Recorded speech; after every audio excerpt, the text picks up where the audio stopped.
ये गलत बयानी मत करो सर। आप डॉक्टर हैं, आपको अच्छे तरीके से बात करनी चाहिए। आप मुझसे जो कुछ आप सिर्फ मुझे बता दें कि आई डोंट वांट, नहीं, बच्चे को अगर कुछ होता है सर कौन जिम्मेदार, बस ये बताओ। भाई मैं तुम्हें जवाब दे नहीं आप जवाब दो। एज ए DHO आप नहीं जवाब दे। मैं आपको जवाब दे हूँ ही नहीं हूँ। मीडिया से हमारे तो आपको सवाल का जवाब देना पड़ेगा। आपको मीडिया क्या है?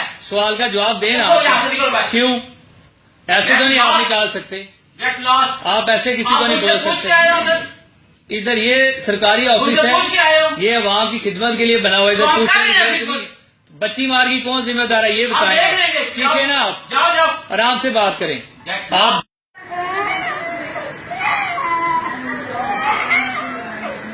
ठीक है, आप